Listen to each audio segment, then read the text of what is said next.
good afternoon, good evening, wherever you may be. Welcome back to The Talent Equation. Surprise. I'm Steve Dern. I'm the founder and principal consultant of Trumpeter Consulting. Previously, you may have seen me on this podcast. Our last episode, we talked a lot about artificial intelligence and how the evolution of managed solutions had gone. Well, we're doing a little bit of a role reversal today in that I get to play host, and I'm very excited to do that. Our topic today still touches on artificial intelligence. Our episode is called How Workforce is Transforming in the Age of AI.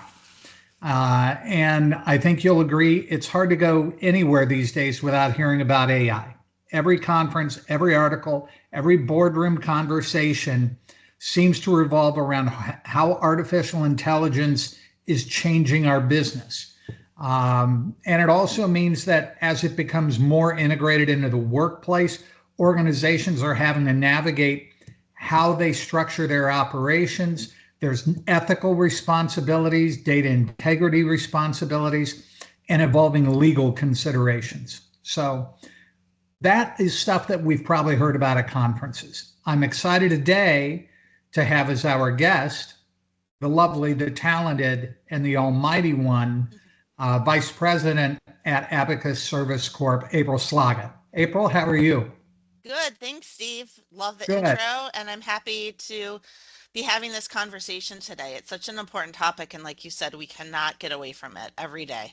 That's all we Absolutely. hear. Yes, Absolutely. I mean, we hear and we read the headlines, we do. but I think what you can bring to today's conversation and get people thinking about is what is the reality of what is happening? How are organizations adapting? How far are they adapting with AI, given that it's still relatively new? There's not a whole lot of control measures maybe around it as there might be in other technologies and other evolutions that we've seen. So, how is Abacus adapting? How is workforce strategy evolving with your clients? And what does this all mean for talent solution providers and the clients that they support? So with that, if you're ready to get into the conversation, we'll get into it. I'm good. I'm ready to go. All right. Now, we're going to start off lightly today. Okay. Because you did this with me last month when we recorded our session. I want to give people the opportunity to get to know you just a little bit on a fun level. First of all, just tell us about your role and your journey with Abacus really quick, and then I've got 5 fun questions for you. Great. No, thanks, Steve. So yeah, my journey with Abacus has been long, but a fantastic one at the same time. I started with Abacus in 2005. I was actually the first employee here at Abacus. So that's an exciting journey to have taken over the past 20 plus years. Started in operations really from the ground, right? We really took this company and we had to build it piece by piece to where we are today. And now from a perspective globally, right? So I manage all things Abacus from a global perspective.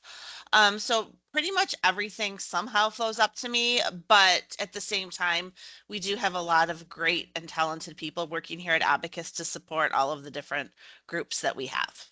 Absolutely. Absolutely. Okay. Rapid fire, 5 questions. These are all going to have a summer theme to them. Okay, I love summer. Okay. So we're good. Since we are in the middle of a heat wave here in the Midwest in July. First of all, what is your favorite ice cream? Brand and flavor. Oh, brand. So I love Tillamook ice cream. And that's a great question. My favorite flavor is they have an amazing sugar cookie flavor. Very good. Yes. Sounds no good. chocolate for here. I'm not a chocolate girl. Not a chocolate girl. No. Oh. That might be a killer in the Dern family. That was one of the prerequisites that my father always had. That's so funny. His dad owned a Dairy Queen lived up in. So ice cream runs through our veins, if you will.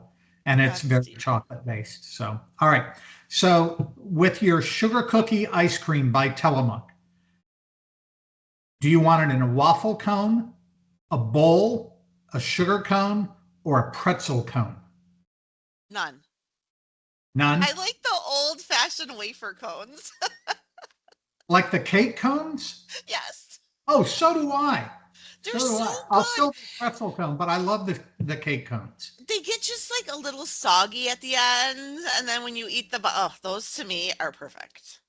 Yeah, I'm with you on that. That's a good one. Mm-hmm. All right, Yes. let's get into travel. Okay, you're going on a Yes. vacation getaway. Do you prefer a tropical beach destination, ocean nearby, water sports, soak up the rays, or do you want more action? You want to go to a destination where there's a lot Always to beach. do and a lot to see. Yep, always the beach with the ocean, tropical. Having said that, I just took a long weekend in Traverse City, and that was very action-packed because the Cherry Traverse City is Festival, yeah, the Cherry Festival was going on, and so that was a lot of to-dos and fun things. Just reminiscing, right? I used to go there every summer as a kid, and I've been there many times, mainly in the fall since then, but going in the summer, nothing like Michigan, Upper Michigan in the summer. yeah, it is nice in the summer. So, Yes. being an Ohio State guy, we won't talk about the fall in Michigan, but I get it as a summer vacation destination for sure. Yes. Yes. Um, all right, best concert performance you have ever seen? That's a great question. I've been to a lot of concerts over the years, and I was thinking about this last night actually because I knew the question, right? But I was thinking about this last night, and I actually want to go really old school. I saw Tina Turner in concert. Oh yeah, Amazing. You can't, right? Classic, just energy filled. That was one that I'll never forget. So, her version of Proud Mary is still probably one of my top 5 songs ever. yes, Fantastic. 100%. So, yes, that was probably the best concert performance. Love going to concerts though, but love that one. Okay, so if you're going out and buying tickets, you're on Ticketmaster or whatever source it is, what kind of concert would you prefer to event would you prefer to attend? A Broadway show, a sporting event, a musical concert, or a comedy show? That's another great question. Probably Broadway. Broadway? Yeah, I think that whether it's a pure, play or it's a musical, there's so many things that you can pull from that and so many emotions, right? And I think you just tie things together. So definitely some of those musicals and Broadway shows are something that you just don't forget. So, Yeah. And whether it's pure for the music or yeah. the comedy that comes with it, the dancing, The if it's, storytelling, I mean, yeah, it's just it really speaks to you differently. I mean, don't get me wrong, I love a great game, I love a great concert, but those Broadway shows, they're memorable in so many different ways. absolutely. Absolutely. Okay. Thank you for sharing with us Yes. and letting our audience know a little bit more about you and your summer habits and preferences. Now it's time to get into business. Okay. Let's Hmm. talk AI and the phrase how workforce is transforming in the age of AI. Hmm. When I say that, what's the first thing that kind of comes to mind for you? Honestly, adaptability. I think that we're living through one of the biggest workplace shifts that we've really seen in decades.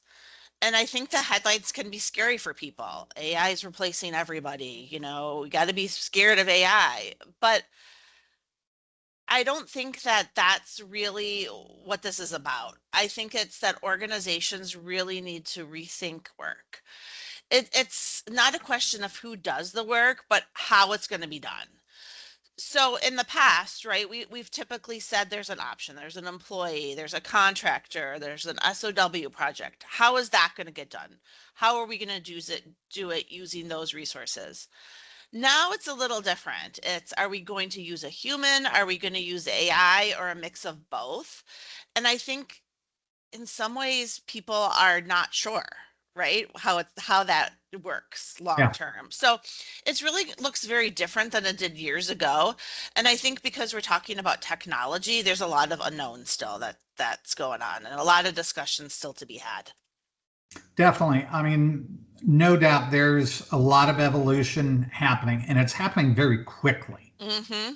That's the thing with AI that is standing out to me. I think back to early in my career when MSP and VMS were fairly new concepts. Mm-hmm. And it took several years for just that model to really start to become prevalent in the industry. Then you look at the teens, the 20 teens, direct sourcing. And Right. here in the US, it seems like it took a decade before it really started to grab hold of everything. AI is moving so much faster It is. in terms of its implementation and such. And, uh, I think we need to be aware, there is a lot of value to it, but Mm-hmm. it's going to be where lines are drawn. Are companies using it wisely? How much is it a tool versus a decision maker or a new way of doing things? So it'll be interesting. Abacus, as you mentioned, has been around more than 2 decades now. You've seen multiple economic cycles, Mm-hmm. recessions, the wonderful COVID era, Yes. which we're finally coming out of, offshoring, nearshoring. Uh, Now it's AI. When you look back on those 2 decades, what do you think has changed the most? Great. I think the role of staffing companies. So when you look at it, 20 years ago, it was really transactional. It was easy. A client needed somebody, you found someone, they started. And I think success was defined a lot differently, how quickly you could fill the role, how much turnover you have. And while those are still very important, clients expect so much more than that. It's not just here's the person, we're good to go. So they're coming to us as staffing companies as experts. They want workforce planning. They want proactive talent, more market intelligence, compliance support. They just don't want access to candidates locally but globally as well. And they want strategic advice.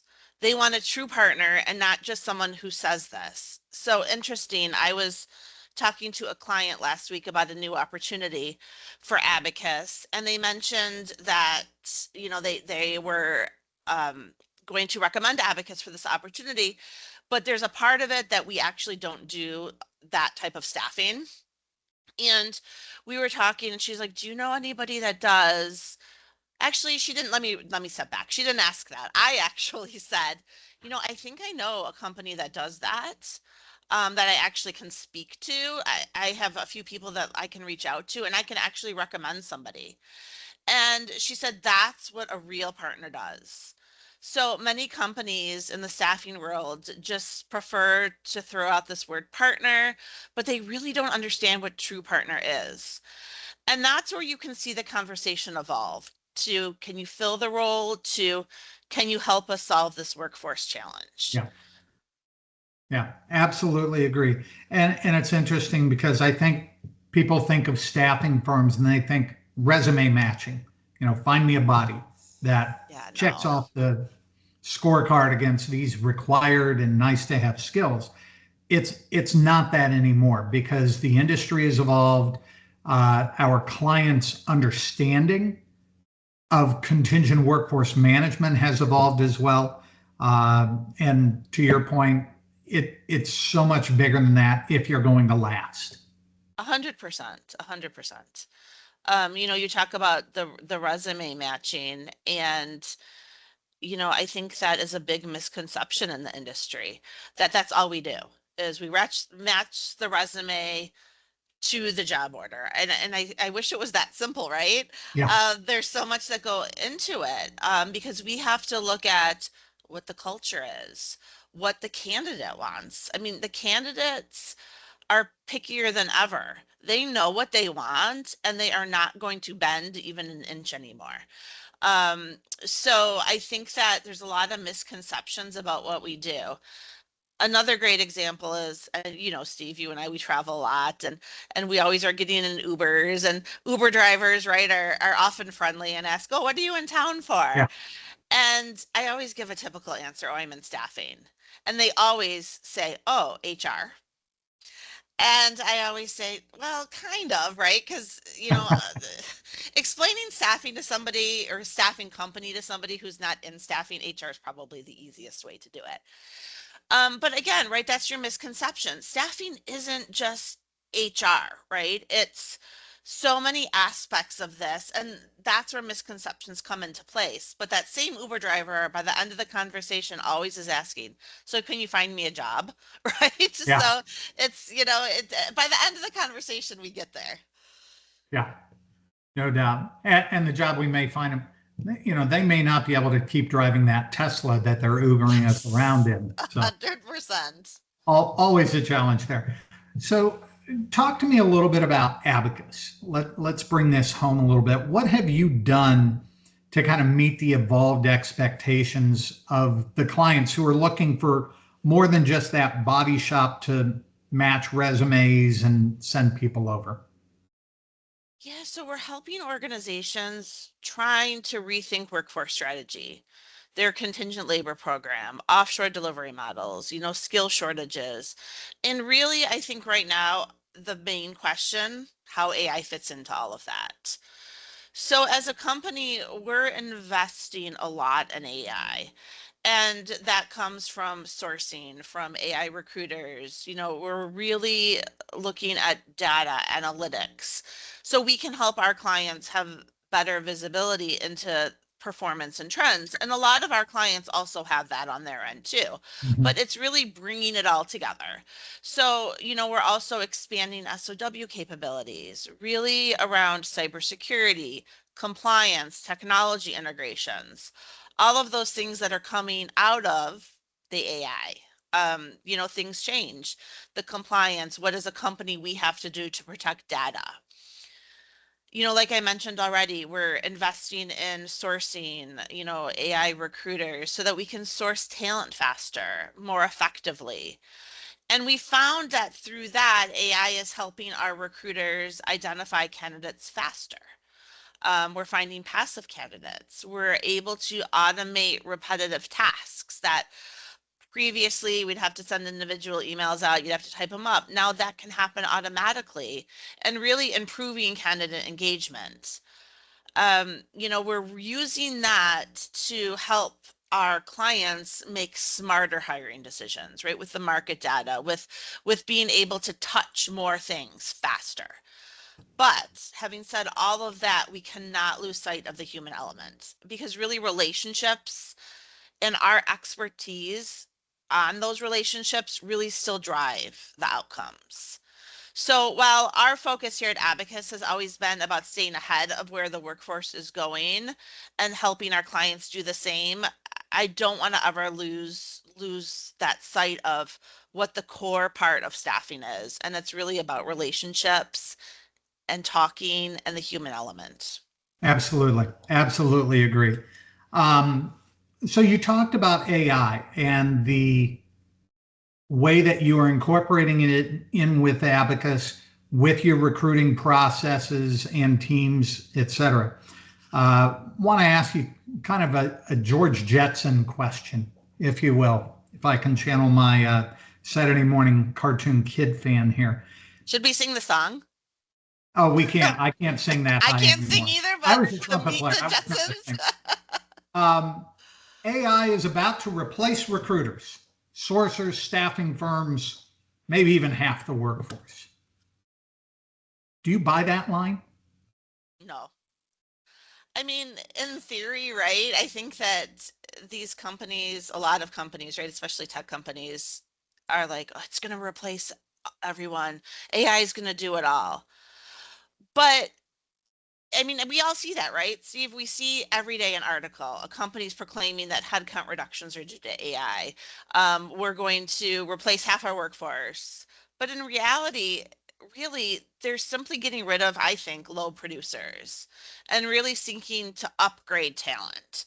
So I think that AI will definitely be legitimate but at the same time, we can't lose focus on the people.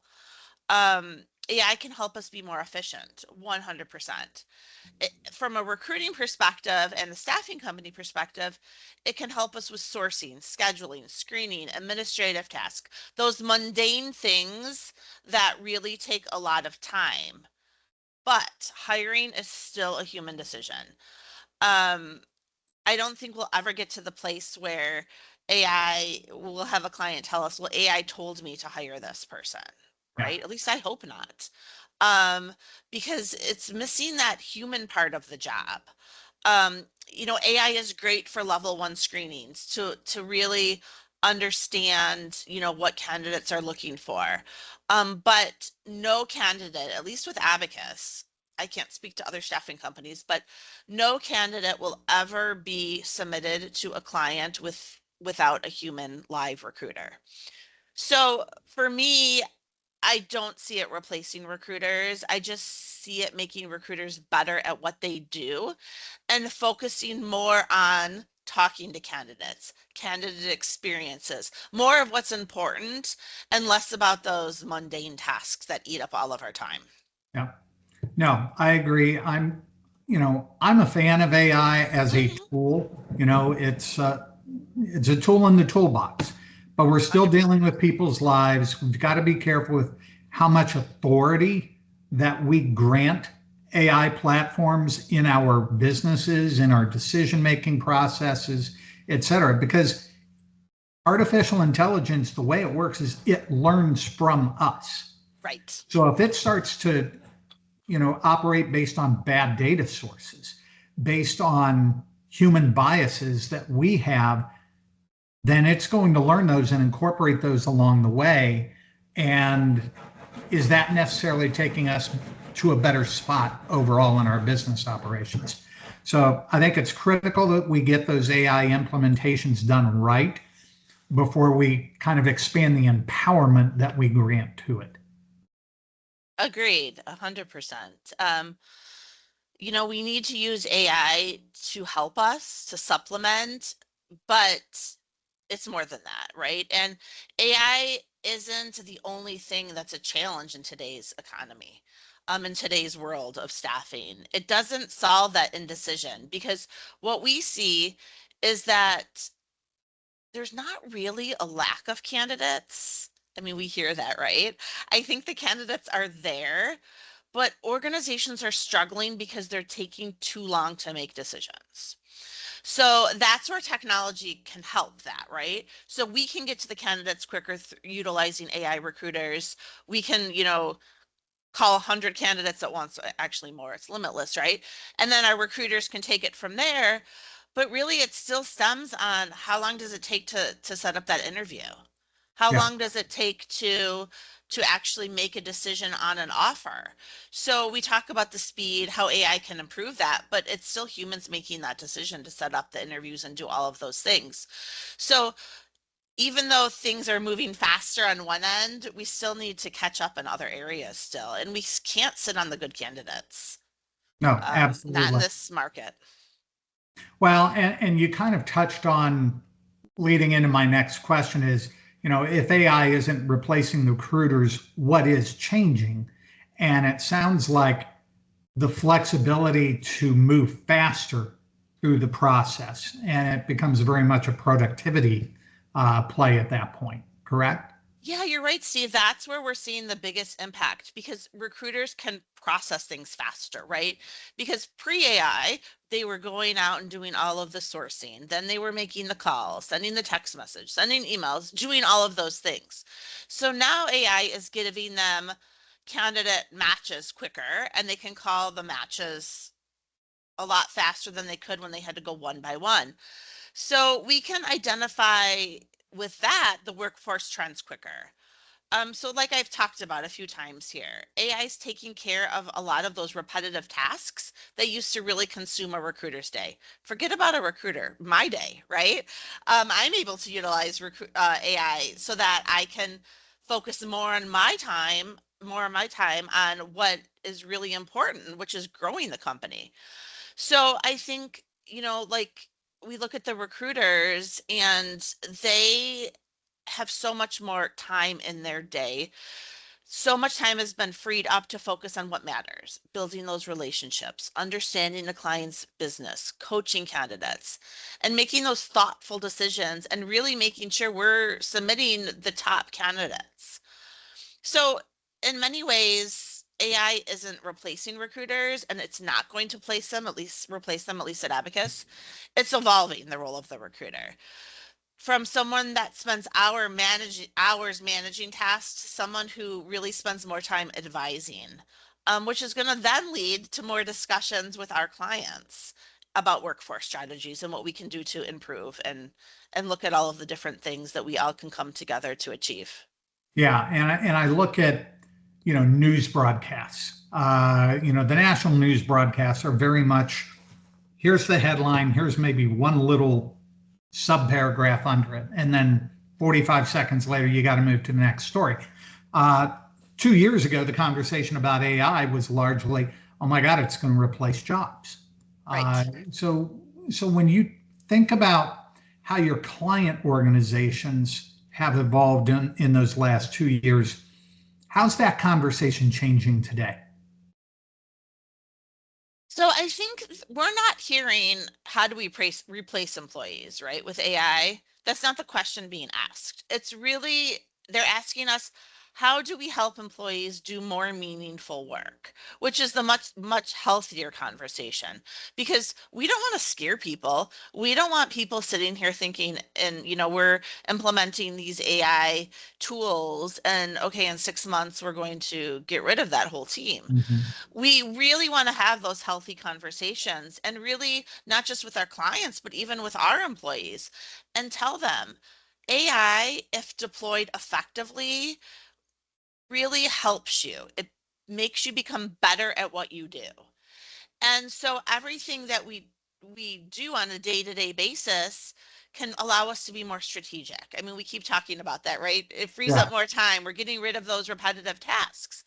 But what are we doing with that extra time that we now are gaining? And that's really networking for higher end talent, playing a more meaningful role in account management, all of those things. And I hope that the companies that our clients really look at that and say, okay, I have this role.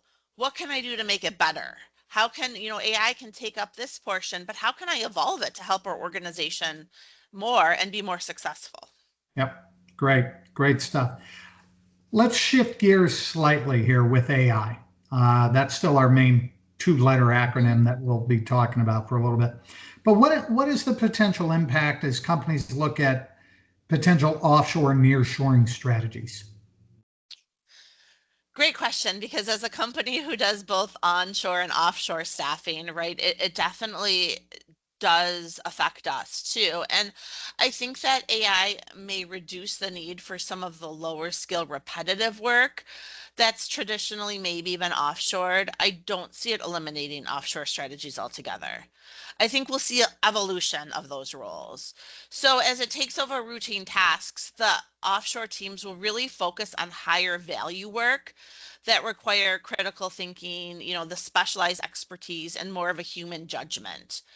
So really, in many cases, AI, and not just offshore, I know we're talking specifically about offshore right now, but AI and workers in general will work together. It's kind of like your coworker, right? Yeah. AI will be your coworker. So will you leverage that to really have more focus?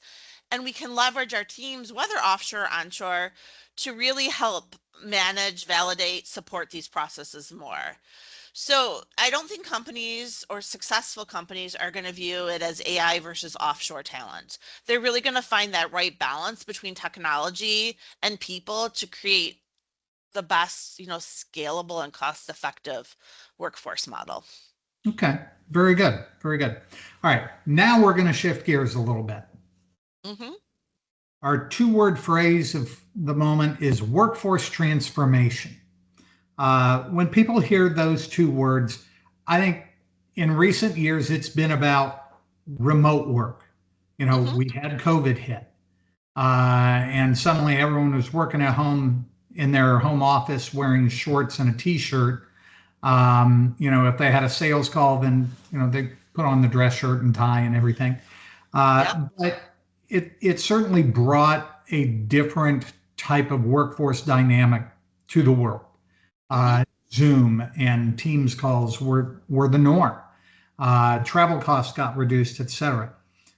But the world stabilized. In the past 3 or 4 years, I think there's been a lot of stabilization. More and more companies are saying, hey, remote is okay for certain roles, but from a culture standpoint, from an evolution standpoint, we want you back in the office more. Hmm. More connectivity to coworkers, to culture, things like that. When you look at workforce transformation today from your lens, what's the different meaning now than say 5 years ago? So I think that the remote work is just one component of it, right? And workforce transformation really is about flexibility. I don't think there can be a one size fits all approach to this. I know we hear a lot of companies, oh, everybody has to come back to work, everybody has to do this, right? And I think that that's because organizations are becoming more intentional about how work gets done. So, whether it's remote, hybrid, or, everybody in the office every single day, the questions that are being asked are, should this be handled internally? Should it be outsourced? Should it be automated? Should we build an offshore team? The conversations are happening every day, but it's not as simple as just, okay, should we bring people back to the office? Should we make it hybrid? Should we do this Yeah, and that, right? We have to look at all of these questions to find the best way to transform the workforce.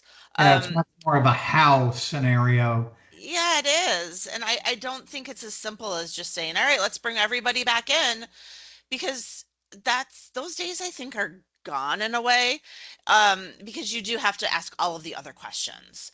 Are we going to handle it? Are we going to outsource it? Are we going to do this and that? And all of those things then gives you the bigger picture and again brings us to workforce planning. Very good, very good.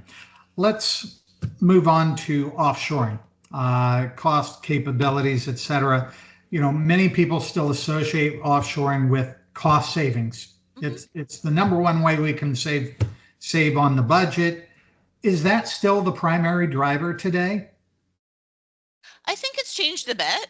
I mean, I think over the past 10 years, that conversation, or 10 years ago, right, was always about cost. Oh, it's so much cheaper. We're just going to do it. And I think that also left a negative connotation about offshoring because you think lower cost, you with that then you start to think, well, the resource is a lower level, which is not the case at all, right? But I've heard it so many times. Mhm. um and I think that now the conversations are about access to talent and really being able to support talent needs on a 24/7 basis to drive quicker engagement of talent. Because I think a lot of organizations are still struggling to find specialized skills. And sometimes offshore is the way to do that, right? So that global recruiting and having a global workforce intelligence is so important. And understanding, yes, cost savings is a component, but I can get you that person, right? And sometimes, well, usually cheaper if it's offshore, but they're the access, right? The organizations that are moving fastest with these partners who are continuously monitoring talent markets, understanding where critical skills are emerging, maintaining qualified talent networks. And that can be activated on demand when you're talking about a global workforce. So Mhm. I'd like to change that offshore talent to global workforce, really. Because when you think of it that way, that negative connotation, I hope, goes away. And I explain it a lot to potential clients or even clients that the difference is right now is that you're working with a remote worker. You might be in Michigan and that remote worker might be in Florida, but what's the difference if that worker is in India, Philippines, South America, right? It's the same concept. Yeah. And so that's why I want to change, kind of remove that offshore and put in global workforce. Well, and it also, I think, allows companies as partners to be more productive because it enables 24/7 capabilities Right. toward operational processes that are going on with those different projects or with those business functions that you're supporting too. 100%.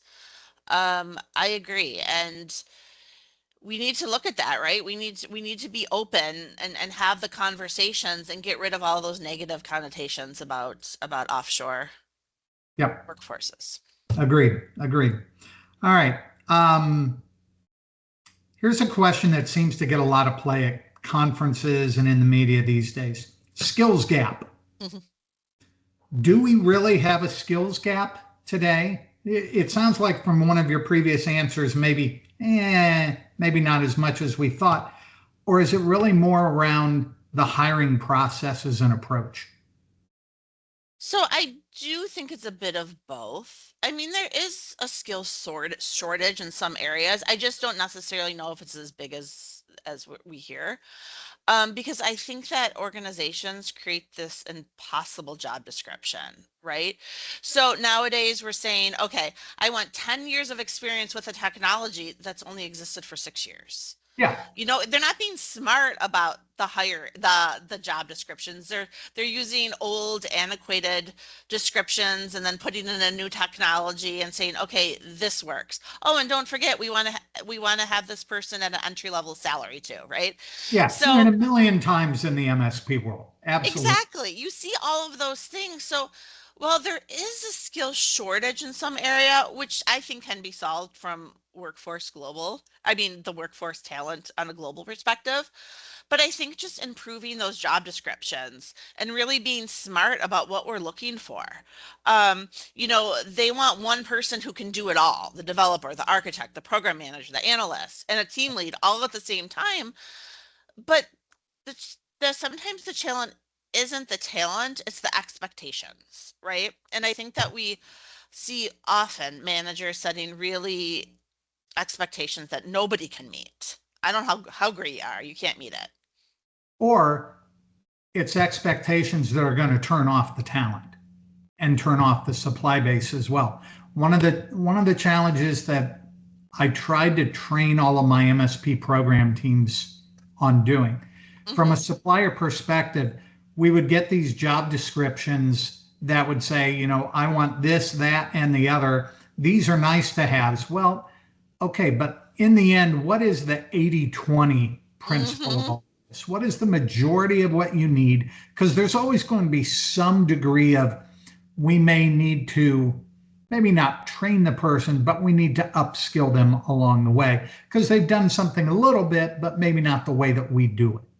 Stuff like that. So I always ask them, starting with the process, find out from that hiring manager what the interview process realistically is going to be. What are the time frames that you're looking at? When do you want to get the first group of resumes to Hmm. evaluate? When do you want to do interviews? How many interviews are going to be involved? It always drove me crazy when they said, well, I'm going to do an interview and then we're going to do a panel interview. And I'm like, well, how many are on the panel? 4 people. Good luck coordinating those schedules because Hmm. you're going to add 2 weeks automatically to this. And you say you need the person immediately and you need them within a certain budget. So, trying to lock that down up front, trying to educate the buyer along the way Right. in terms of the challenges that you face.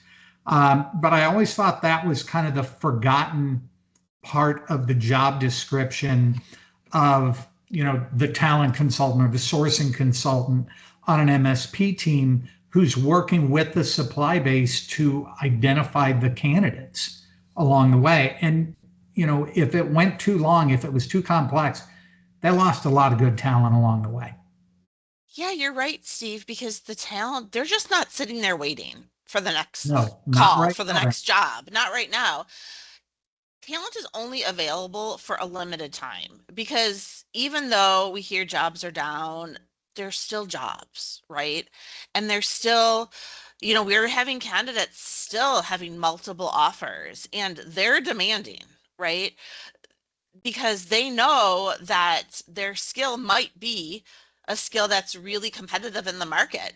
So, I Mhm. mean, this just happened yesterday. We had a candidate who was going to accepted the job and they said, "Oh, no, sorry, we got a job paying more." And the difference was something we couldn't even touch, right? Yeah. Even if we gave up all of our margin, right, we couldn't Good, touch good it. for the candidate, bad for Yeah, you and your bad client. for us. And that's what's happening because it's taking so long still.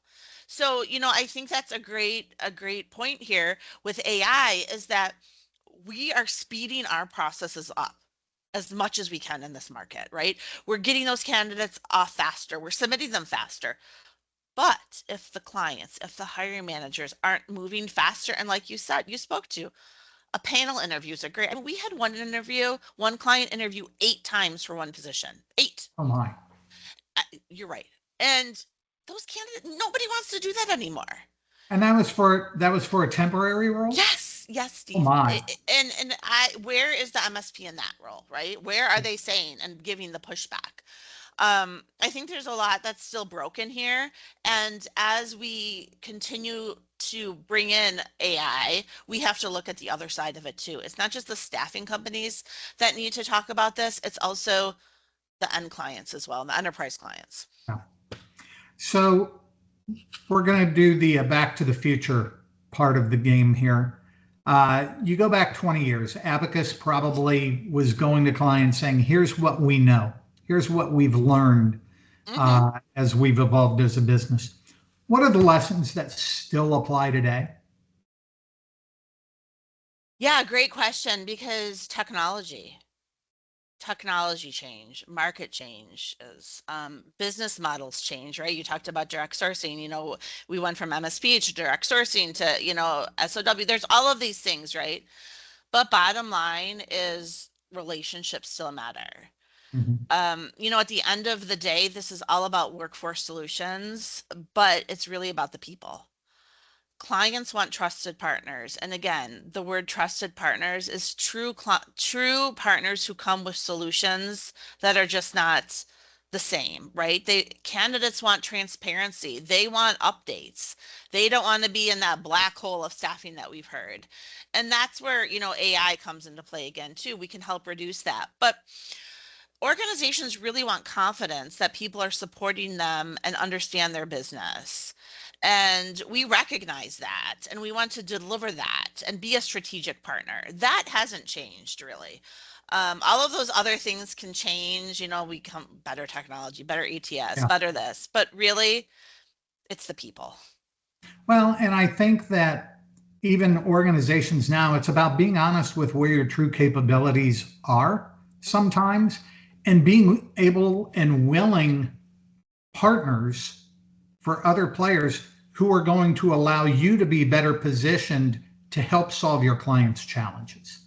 Right. Because, we talk about AI and automation and offshoring and all that, but those relationships that exist in our industry today are still critical. And the clients are looking to their strategic partners, air quotes, strategic Hmm. partners, and their best partners, the ones that are going to be long term, they're looking to them to help solve their problems. So I hear where you're talking about it. It still comes back to people and the relationships that are getting built. Always, because people are at the center of everything. I mean, although technology is extremely powerful, and it helps but it really is there to help us make better decisions. Yeah. And one point, and we haven't talked about this, right, is the cost of that technology. And I want to bring this up quickly because this happened yesterday, actually, to me. I had to Uh-oh. complete a survey for a client or an MSP, actually. And it was, how are your costs being reduced because of utilizing AI, your operational costs? They're not. We have to invest more, right? I mean, I knew where that question was going was how can we reduce bill rates Yeah. because you are getting quicker at what you're doing? But that's not really the answer, right? Because we have to invest in the technology to get that, right? We're not reducing our staff. So I'm a little worried where that question is going to end up because I sat back for a second. I was like, wow, here we go, right? We're going to now be tying cost savings to AI. Yeah. And that's a bit worrisome because our costs have actually increased. They haven't reduced at all.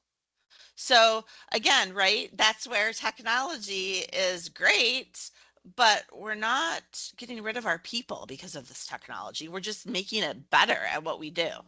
Yeah. Great point. Great point. All right. In Back to the Future, we've gone back in time. Now we're going to the Yes. future again. All right. Okay. Look forward 3 to 5 years from now. Let's say we're in 2030. Okay. hmm What do you think workforce solutions will look like? I think we'll see more blended models. We'll see an increase in global talent. I think we've kind of backtracked on that a little bit in the recent years, but I think we'll see more of that, right? Um, More skills-based hiring. I also think that AI will be integrated even more than it is now. But really, I think we'll see organizations become more agile. And hopefully, that ability to adapt quickly will become one of the biggest competitive advantages that a company can have. Because we have to adapt and we have to be open to that. And if you're not willing to adapt, you're going to be left in the past, really. Yeah. Adaptability becomes your key differentiator, and being able to provide the case studies to clients that demonstrate that along the way. Great point. Yeah, we have to be able to embrace the change thoughtfully. Really, we can't go into it blindly. And that's what's going to be able to put us in the strongest position and really then our clients and everybody that we support. Very good. Very good. One last topic for you, and this is one that I'll admit is near and dear to my heart. And having gotten to know you over the years, I think it is for you as well, and that is mentorship. Mm-hmm. So you and I are similar demographics. We've Mm-hmm. got kids who are either wrapping up college or they're in college. We certainly know tons of friends who have kids, hitting the job markets as they're coming out. And right now it is a very tough marketplace for new college grads. Very. Very challenging. We know plenty of people trying to find their entry spot into their careers. What words of wisdom would you share with someone who's a recent college grad, who's thinking about entering the staffing or talent solutions industry today? Love the question. Because I think that this is one, and I think Steve, we can agree on this, is that staffing is not a career most of us plan for, right? Yeah. There's not a college degree in staffing, and I think very few people graduate saying, I want to be in the talent solutions industry. I want to do this, right? So it's something that we really fall into, right? I started as a recruiter, and what I quickly learned is that this industry gives you exposure to so many different aspects of business. So you really learn recruiting, sales, client management, operations, workforce strategy, the technology that we've been talking about, and leadership. And I really think it's one of the few industries that you can make a real impact on both sides of the equation. Because in staffing, right, you're dealing with your company, you're dealing with candidates, but you're also placing those candidates. You're also giving ideas for that client and giving different things that they can do to improve. So I really think that my advice to college graduates is a willingness to learn, right? Work hard and really build relationships. The people who are going to be most successful are the ones who stay curious, stay accountable, and really care about helping other people succeed. Mhm. A lot of the kids now, actually the kids now who are graduating, because again, I have one who just graduated with his master's last year. I have another one who graduated just in May and is starting law school in the fall, is that you don't have to worry about having everything figured out right away, right? Yeah. I think that now you hear in high school, what are you doing? What are you going to do? What are you going to major in? What? When I went to college, I had no idea, Right now it's like they're 10 and it's like, what are you going to major in? What are you going to do for the rest of your life? That's what I feel like. So it's okay not to have it figured out because most of us don't. Yeah. And sometimes really the best careers are the ones that you never saw coming. Amen to that. Amen to that. Mhm. April, this has been fantastic. Thank you, and Abacus for entrusting me to host the event today. Love it.